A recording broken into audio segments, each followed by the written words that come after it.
Welcome back to the Honey Hill podcast. Do we have a name for this? No, we don't. What we're doing? No. Okay. But, So what do you think about the banking crisis? well, the banking crisis. This is one that we've heard a lot about. Well, hold on. Do you think most people have heard about it, or do you think they're unaware of what's going on? Good distinction. I think a lot of people are unaware of what's going on. Let's do a brief recap. Okay. Right now, when we look at our economy, then the rate of inflation is through the roof.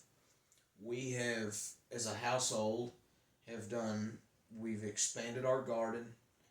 We have canned more than we have done in the past. We've put more meat in the freezer than we have in the past. We've put more meat in the freezer, and we have processed more of our own meat. Mm-hmm.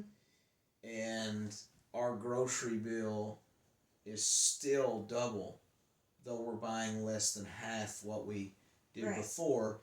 You do the math, that is near 4 times the price if we weren't doing all the things that make us so productive. We're not even taking in mind the cost of feed. Livestock feed has gone up exponentially. Yeah, so all the feed for the animals. 2 years ago, I could buy everything that I needed for at least 2 or 3 weeks for about $60, and that's counting the cats and dogs too. Now we're looking at spending over close to $100, if not more, for maybe a week or 2 if I stretch it.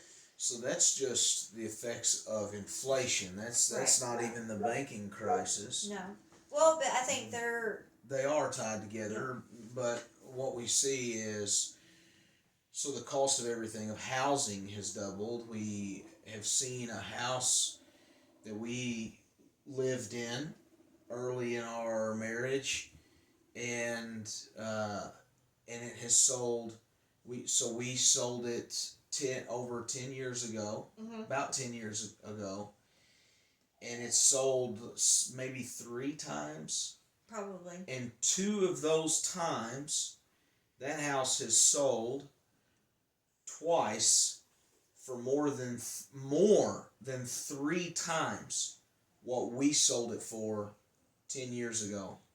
So that means it's been valued, or it's been sold for triple the price, and it's the same roof on it that we put on it 10 years ago. So not any super noticeable differences from the curb appeal. So the housing market, and this is pretty volatile, but we're not going to talk a lot about the housing market, but we see that the price has went through the roof, and people are still building.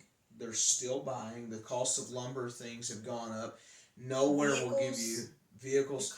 Nowhere will give you. I used to keep a whole packet of lumber prices so that I could bid jobs around the farm, or if we took on outside work, I could bid those. I had all the prices. Nowhere gives you prices anymore.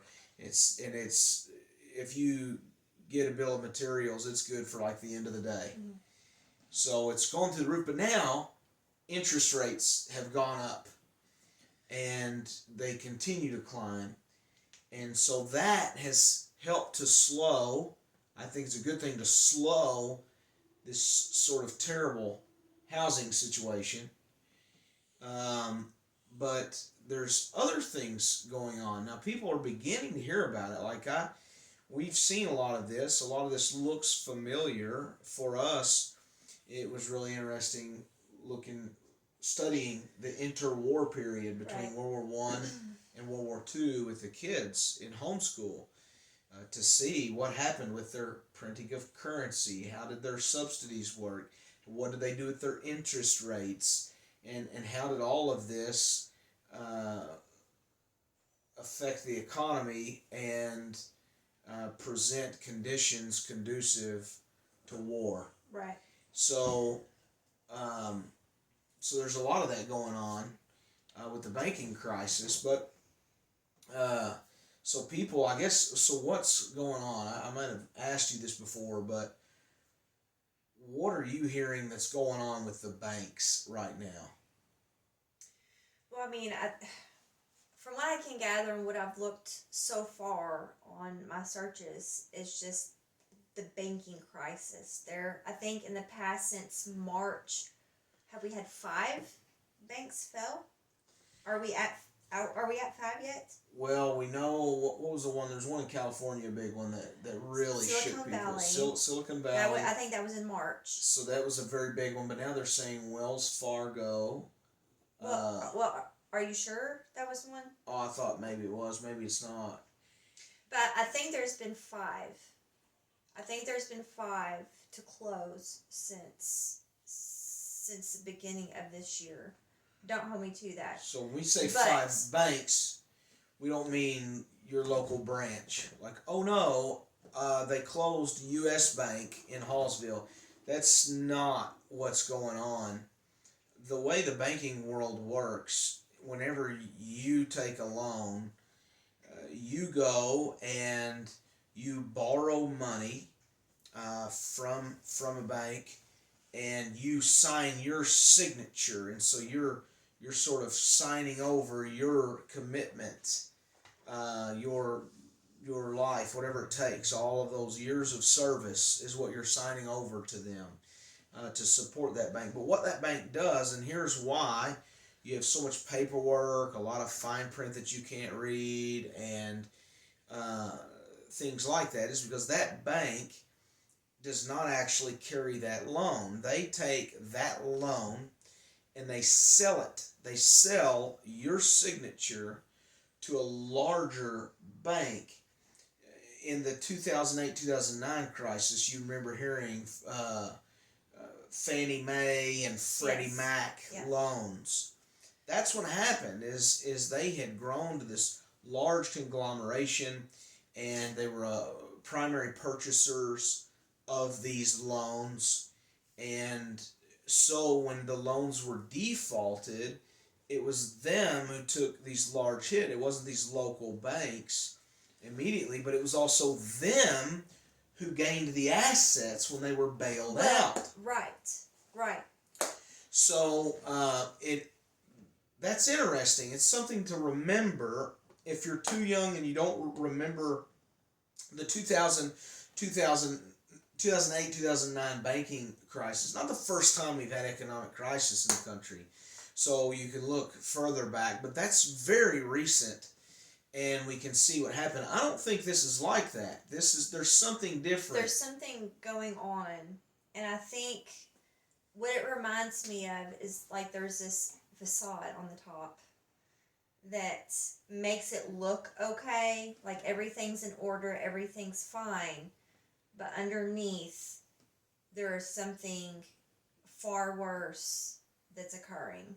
So what would you say sets this apart? What are the flags that make you say this could be different? There's things that make it alike, interest rates, things like that. Right, but simply how far in the hole the United States as a country is right now.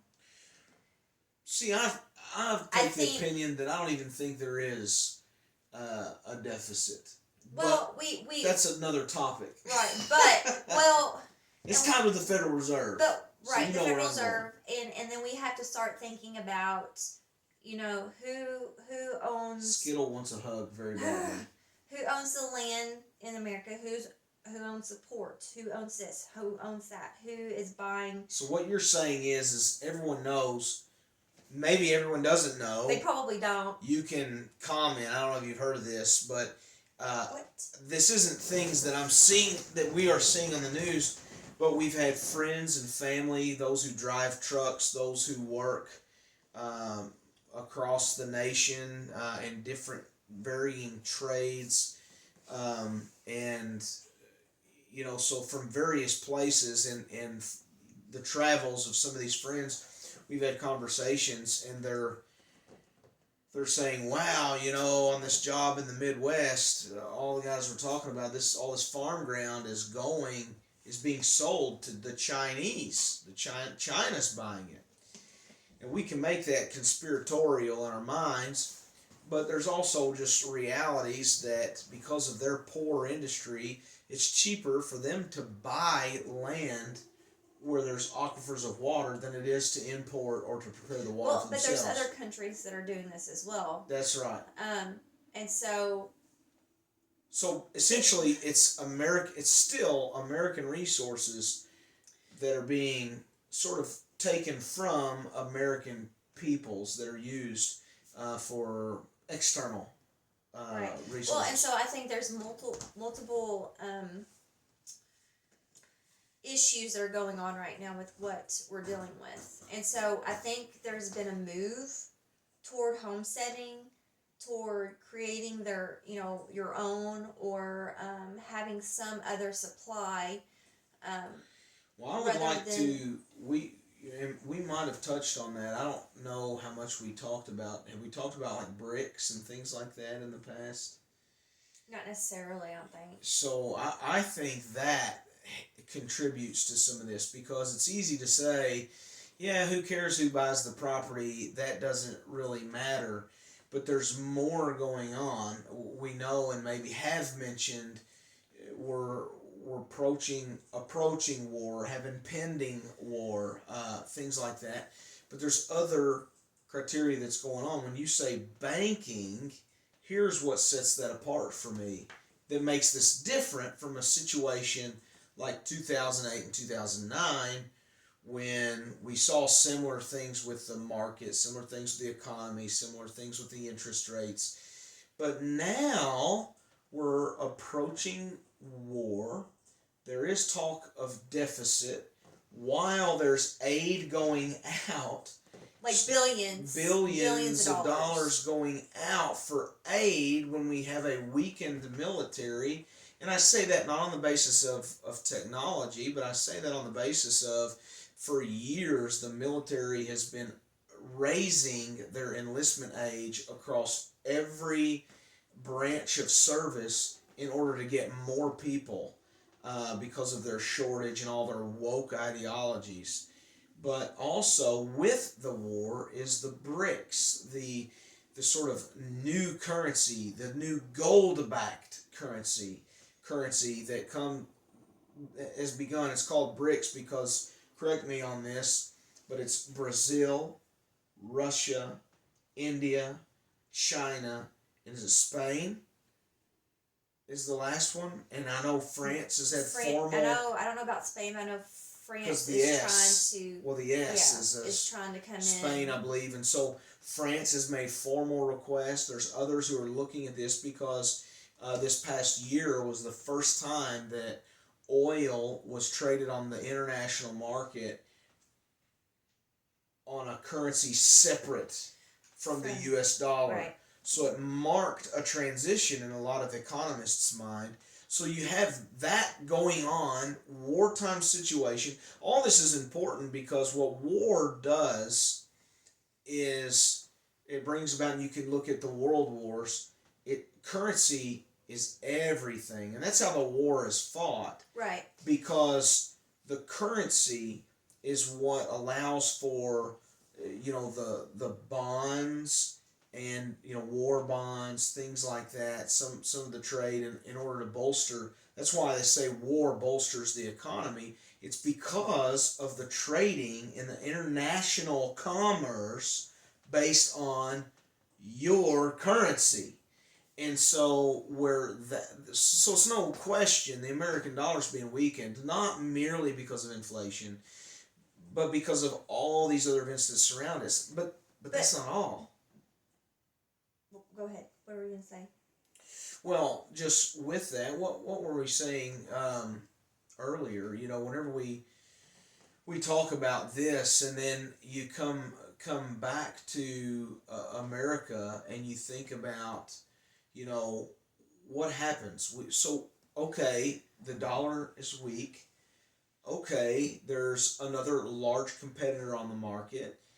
It is gold backed. Maybe we've prepared. Maybe you've bought silver or gold. But what if someone comes to you and says, "But ours is backed by gold too"? Well, ours hasn't been backed by gold for decades, right? But most people don't know that. They think that Fort Knox is still has gold. Yes, your dollar, which by the way is a Federal Reserve note, but you need to look into the Federal Reserve. We need to do Jekyll Island, Creature of Jekyll Island. We need to do a video on that. That's later. We need to talk about this in greater detail than we're going tonight. But so anyway, yeah, no gold backed. You've got monopoly dollars, okay, and we've done well with them. It's fine. But so no gold backed currency. However, I'm having trouble keeping my train of thought after that sidebar. But anyway, so we come back. What happens? Now we're in America. We say, big competitors, gold backed currency, impending war, similar economic crisis. Okay, but look, we don't want to become afraid for no reason, and we're not. We certainly don't want you to be afraid.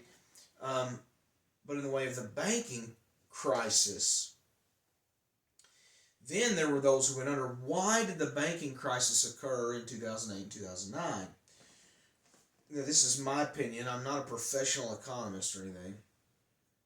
But the economy shifted prior to the failure of the banks. The banks defaulted because the jobs crashed. The economy tanked. The layoffs came first. And people defaulted on loans. That? I mean, we can even go back further into that. Right. So there's a lot that contributes. But what I think we're seeing now is people are buying and selling. Sure, businesses are closing, but businesses are opening. The layoffs hadn't occurred. Here's the difference.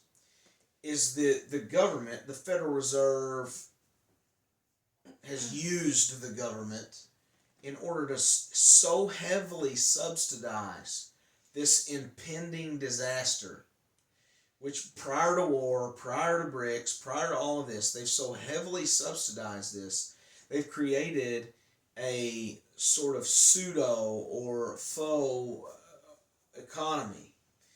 And what that is doing then, here's why I think it's important. I'm throwing my opinion out here. Okay. Is that the default, the failure of the banks is not in response to people defaulting their loans. Right.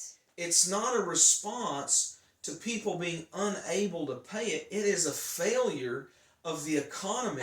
Inside. It's coming from, it's dismantling from the inside. Yeah, it's a systemic. It's something that's inherent in the system. Right. To where now the banks, when all the money is paid back to them that they're owed, they still fail. Right. So what is it that you read? What happens when a bank fails?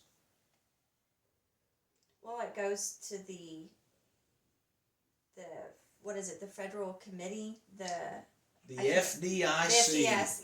FDIC. You walk into your local bank and you walk past the teller plate, you'll see the nice little brass placard in nearly every bank, and it will say FDIC. Your accounts are federally insured to the amount of $250,000 per account. And so what happens at the failure of a bank, whenever the bank, keep this in mind, not whenever I'm having troubles and can't pay my loan and too many people are having that trouble and so they're like, hey, nobody's giving us our money back. That's not what we're saying. Now everyone's giving their money back, but the bank is unable to fulfill their end. They're unable to sustain based off of the currencies that they've provided and the whole economic condition. So what happens is the Federal Reserve, the federal, what do we say that stands for? Look it up. So I can't remember. Federal Department of... Right, so it's the insurance committee probably. But so anyway, the FDIC comes in, they make sure that they cover, according to their insurance, whatever this allowed amount, that $250,000 maximum per account, and then they receive control of that bank. Right. So what this is and looks like is not a failure of the banks. It is a federalization of the banks. Now this is interesting because certain people and legislators are seeing this is a bad deal. This is a house of cards. And so they're trying to speak against it, legislate against the creation of a central, digitally backed currency, which is your feared digital dollar that they talk about, and they're trying to make laws and to say you can't have a federal digitally backed currency, and they're making laws against this. Well, what happens when the money isn't good enough? When you pay back your loan and they say, well, it doesn't matter, your money's worthless to us, the bank. And then the government, or not even the government, but the Federal Reserve assumes control. Doesn't matter if there's legislation or not. You're given an option. Either you can fail, and all of those things can fail, where you receive no bailout. Who will you receive it from?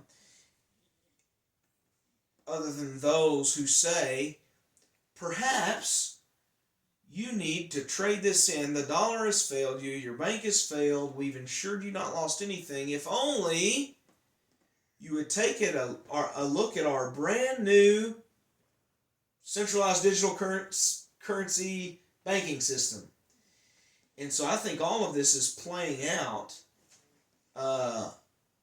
in a very peculiar way, especially given the fact that those people and players and institutions will be forced to interact with international buyers and sellers in a way different than the American dollar.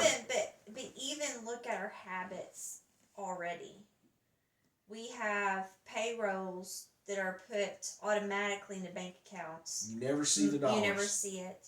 You have your cards, your bank cards. You don't, you literally, how easy would it be for them just overnight say, oh, sorry, no cash, it's in your account though, use your card. I guarantee a majority of people would not have a problem with that move. They would not even see it coming. Yeah. So, all of this, I remember sitting in a meeting it was a year or two ago. Or no, it was probably just over a year ago.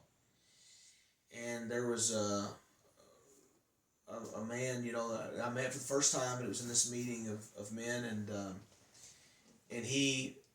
that's what he does. He's a CPA, he's an accountant for a large gas firm, and he listens, this is what he does. For a living, he listens to these podcasts, everything else, and he said, listen, it's already here. Then, everybody's been talking about, digital currency, or, the bank's failing, or, the economy. And a year ago, he was saying, guys, it's already here. And he made this comment to everyone who was sitting in the room where we were visiting, and he said, I would say, we need to prepare, but if you haven't been preparing already, it might be too late. Well, and I think that has been what so many people have been saying. Do I think that we can prepare fully for what's to come? I don't think so. But what are some steps do you think are needed by those who are aware of things? What are some steps do you recommend them take right now? So, I would say, first and foremost, to men, and when I say men, I mean men 14 and older, is to take a new mindset. one is just simply as being a man. Quit looking to your boys as boys and your men as boys. And that motto of mine, you may have heard me say, but I've said to many people many times before is, I have to wake up in the morning. Regardless, right? If the banks fail, I have to wake up in the morning. If my job fails, I have to wake up in the morning. If my government fails, I have to wake up in the morning. And I am responsible for the same things I've always been responsible for. I've got to put food on the table. I've got to provide protection. I've got to do. And so you got to have that mindset. So there's a lot of people that speak to mindset, and that is, it's because it's important. It's important from a martial arts standpoint, a survival standpoint, a threatening situation, a economy situation, a life perspective. It's just you've got to have a dominion mindset, and so building the theology around that off of the Word of God, and seeing that you were called to have dominion. We had a conversation earlier and said, there will come the day where Christians are called up to Christ to judge even the affairs of angels. Be that. Become that already. Start to demonstrate this wisdom from God's Word and this prudence like a viper, and do that. So first, I would say mindset. But and when you have that mindset, you realize there's actually nothing around you that you can't make more productive. Right. Mm-hmm. So I'd say redeem. Well, and I think that's what we've talked about, is making the household productive. That's right. If something does not serve a purpose, it needs to go. And even, I think, raising our children up and knowing that everything has a purpose, and that productivity is glorifying God. When you realize that should be the main focus of your household, you can accomplish a lot of things. And I think a lot of people are wanting to know, what does that look like within a household? What does that look like to have a productive family? And this homesteading movement, and that's what I'll call it, because I think there's a lot of people that have gotten into it and they don't know why. They've done it because of the Instagram pictures, the Facebook posts, their friend of a friend is doing it. And I think that's a dangerous thing when you get into, I think a lot of people get into, especially in our today's world, when we talk about the banks failing, impending war. All these things are getting ready to happen, and people want to know what to do. But for some reason, they think homesteading is the thing to do. And while I love my life, what we have done here is what I feel that is needed to happen. I think they're doing the homesteading thing for the wrong reasons. We've seen this. We've seen it in the homeschool movement. We've seen things like that. Yes. So it's reactionary. Yes. People, they're not starting from a firm theology. They're not going in with their eyes open. And so they're going in for a good time. COVID pushed people out to say, "Oh, this is better. Let's do this for a time." They don't have the theology to build their homeschool. So in the same way with homesteading, I agree 100%. And I think, so acquiring wisdom, having the right books, but and you can follow all these people. There's ways to be productive. But listen, everybody can be productive, and so here's the thing: we started with the banking crisis. Mm-hmm. You got to understand what is currency. It is barter. This opens a whole nother thing, because currency was never designed to be something separate from barter. Right. I want to give you a scenario. If I come. If we're just two separate people, we've got a household, separate households or something, and you need something done, and you say, hey, I need repairs on my house. I say, well, look, I'm the guy. I can do those sort of repairs, and I say, well, I'll fix your roof, and all I would like is this. You milk goats or whatever, and so I would trade it out. So if you just cover me in milk for the next 3 months, and then we're good. We're even. I put in several days of labor, and I get milk.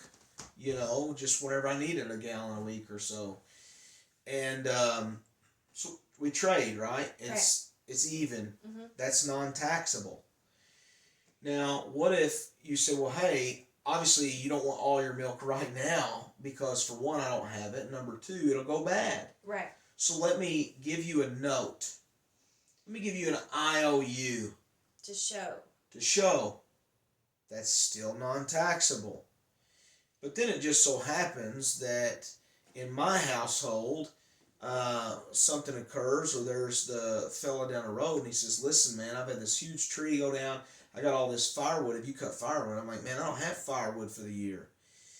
So he brings me a rick of firewood. Mm-hmm. And I say, man, I really appreciate it. Maybe I have a jar of honey or something I can give him. But it could be that I say, listen, it happens that I've done this job for this beautiful young woman down the road who has given me a note for milk for the next 3 months.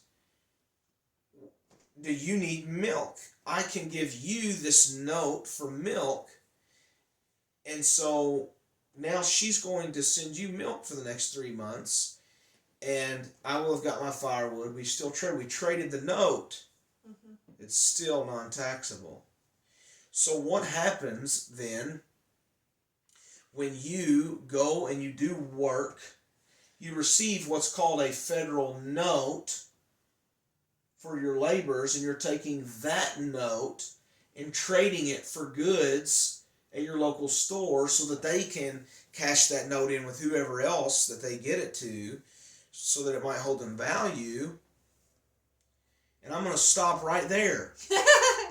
I hope that you can see the discrepancies in the way people understand our current tax code, not to mention how much of that is actually found in the Constitution.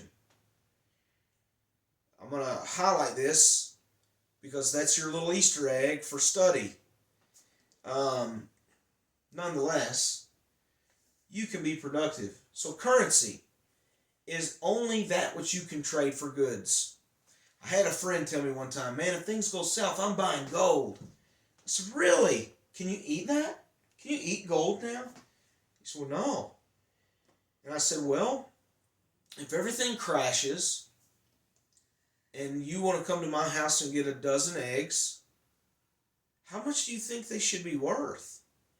I mean, the dollar has crashed. Do you think it's worth, $10 a dozen? $20 a dozen? What if you have a silver, an ounce of silver? That's quite valuable according to our dollar. That's not worth anything. But those eggs will feed my family for an entire day or several days if we ration that out. So again, our value system is there. Look at things that are good for currency, good for trade. So take your money, cash it in. So here's my suggestions. I'm not your economist, but I would say put less in the 401k, put less in the bank account, and put more in the pantry. Where you have the extra money, trade that. The dollar's going down anyway. If the money sits in the safe, you may as well bury it and burn it because the value's going down. Put it in food. Get dried beans. Get your coffee. Get things that keep, dehydrated goods. I would prefer to stay away from. You can stock up, but in frozen things, we all know what can happen if the power goes out. Mm-hmm. So get some of the dried goods, canned goods, and look. If you don't have the big garden, if you're too old or disabled or whatever, Man, go to the salvage grocery, load up, man, get the canned goods, and stock the pantry. Ammunition. This is what's great about ammunition is I pray to God there's not war. That we don't have to spend our bullets, but man, they're good, and they've got a stable shelf life, and they work well as a currency. Well, I also want to add skill. Other than surfing on your phone, looking at whatever your neighbor down the road is doing for the next 3 days, use your time wisely and learn a skill. There are, what's that, Country Wisdom? We have a book called Country Wisdom that is chock full of everything that you could possibly learn that's beneficial and useful. Rory Groves, the durable trades. Yes. Read that, because what we're finding out. So here's the theme in homesteading. People want to become productive in their home. So let me be productive. I'm going to do something with my spare time. I'm going to redeem my time. We're going to create a business. We're going to create a side hustle. That's what we hear. And that's just not the case. Well, here's what happens is they do that. They get a little chump change, and then they pay the government taxes, and the government wins. You've taken time away from your wife and children, and you're tired, and you've done nothing but pay more taxes. So it's not the business. We've also heard of homesteaders. They get into this, and then they say, well, wait a minute, man. If I sell chickens, they won't buy my eggs anymore. If I sell my bees, they won't buy my honey anymore. If I teach people to can, they won't buy my jellies anymore. And so they become a parasite to the community. In their community. Yeah. They're part of a huge problem. They lose that interdependency, and they actually work to tear down the community instead of build it up. And in that case, I don't believe that they are true homesteaders. Right. But that's just my opinion. So what you hear us talk about a lot is bartering. And it's not just goods. It is like, it is labor. Sometimes it's like, look, man, you're really good at doing this. I would like for you to do this for me. We've helped in hay before, for hay. yeah, we've helped in hay. We go work in a hay field, and in order to get paid in hay, it's what we do. We've got the hands, we've got children who are wonderful workers, and they take part in ownership in some of our animals, and they have desire, and they put the work in. Yeah. And trade the labor. We're not above that, and again, I think that we forget what our labor's worth, because we think, well, I'll get work overtime. Let's take the homesteader's example. We take this seed, put the seed in the ground, and whenever it sprouts, I have lots of fruit and lots of seeds.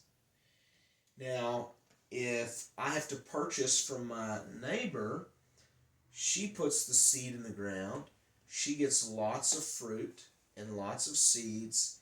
I go to purchase from her, I get fruit and seeds, but she has to have gain, she has to receive gain from her labors, which means I suffer loss. If I have to go to the store, so now she plants the seed, she gets lots of fruit and lots of seeds, she receives gain, she sells that to the grocery store, and so they've got all of her fruits, but they have to receive gain. Now I suffer loss doubly. Mm-hmm. So there's the further I get away from being connected to my food, I suffer loss. Mm-hmm. The further that I get away from my education, if I farm that out, my children's education, my education, my theological education, I suffer loss.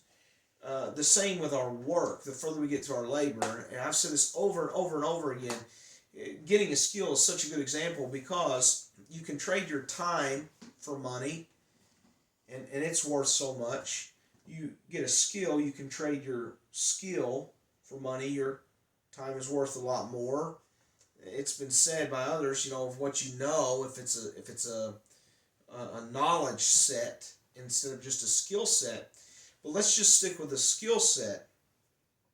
If you get a specific skill set, you're going to be worth more to any factory around here because you're gifted in this. You're a skilled tradesman. Sometimes you'll become even more valuable when you become specialized, so long as there's a niche. If the niche is gone, your trade's worthless. Right. However, you want to be an electrician, you can go to a factory and you can make more money. But if you stay out of the factory and start an electrical business, you can make more. You can work in a plumbers and pipe fitters union, and you can make your $40 an hour, or you can be a private contractor, and you can make $80 to $120 an hour because you're closer to your work.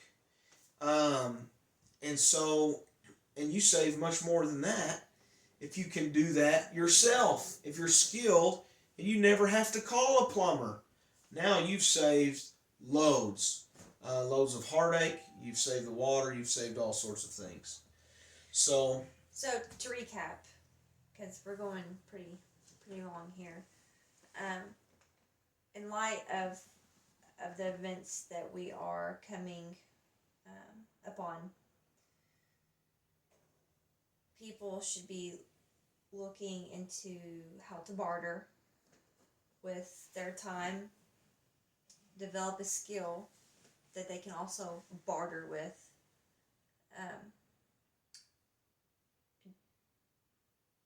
Be present as far as within your household. Know where your food is coming from. Know ways to be productive within the house, and that doesn't always mean in exchange for a currency. Sometimes it's just relationships. Right. So I think being part of that community, that's a lot of what we're hoping to do, is build community with some of you, with one another, with our neighbors and friends. Know who our people are. Mm-hmm. And you know who you are. You know who, if you're our people, you know who you are. And we can be your people, but you better bring something to the table or you're not our people. I'll tell you that. But anyway, know who your people are, but find that community. You have to do it within your home. Make your home your community. Make your spouse someone that you have community with. Make your children someone you have community with, and then your neighbors, and then your friends, the ones that you're useful to one another, and that actually forges those bonds of fellowship. Do that within your church. Do that within your all of those relationships, because and that's what we're hoping to do. And if we can help you to do that, man, let us know. That's why all of our skills, we want to teach you what we have learned. We want to teach you what we've regained that maybe was lost for a time from our family. We want to share that. We want to learn from you. If you can teach us something, we want you as our friend, and we want to benefit one another. And so we do ask, like we're putting this out there, but like as far as for us, that's what it's about, is developing that, finding out who those people are, getting them connected with other people. And so do help us in that. Like, share, do all that good stuff, man, and let us build a community, because there is strength in numbers. We need people who are God-fearing people who are hardworking people who are family minded people. And so we've got to develop these relationships. It's been a profound joy as I've been able to speak one-on-one, host in our home people at the Hope in the Home conference. As I've talked on the phone with just wonderful people like, Jaron Jackson and others who are trying to equip and prepare people for just things that they see with his skill set. And it's been wonderful to see that God he always preserves a remnant, and it's hope. And I want to mention one thing as we close, is there's a transaction that I see in Scripture. If we can bring this back just for a moment to the Word of God. And it's through the example of a woman. In Luke, Jesus, the apostles are asking him the signs of his return. And he says a number of things. I'll let you read that for yourself. But one of the things he says is, woe to the woman with child. What a fearful thing. So we don't know what it's going to look like. We know signs and seasons, but we know that it will be frightening. Right? There's something that's going to be weighty. But that's not all. If we continue on as we see the gospel expand and the kingdom come in full force, the kingdom of God through the preaching of the gospel, in Peter, we're told that the woman who is faithful will not fear what is frightening because of her submission to the Lord. That's what I think we're trying to get at. Is there's a lot of fearful things going on, and that's fixing to go on. I'm convinced of it from a lot of people's perspective. And yet, as Christians and useful people, we're speaking on it, right? So yeah, we're speaking about this, but we're speaking on it not as those who are in fear, because we've seen it and we're seeking faithfulness. And I don't have any fear. But as I've said, to those who aren't preparing, who don't have community, who don't know the Lord, and they don't know their people, they don't know their own households well, I don't know what they're going to do. If you're one of those people, you're not in church, you're disconnected with your family and all this, friend, I don't have any advice for you. You have my prayers. Otherwise, correct all that stuff. Get in church, talk with your family, and develop that community and seek God while He is near. And then all this stuff, well, it's not so frightening anymore. No. We have had a busy week, filling the freezer, and we've got the provision. The Lord is blessed, and yet our bank accounts are as empty as they ever were, and we're doing well. But we hope that you enjoy these as much as it gives us a time to talk through world events and to assess things, and we're glad you can join us in that conversation, and we hope that maybe some of you all will join us in person. There's more seats around the room here, so that you can join us and we can all have a wonderful conversation and not fear what is frightening. So we'll see you the next time or up here on the hill. And thanks for tuning in and sharing and liking our page and stuff. Have a great night.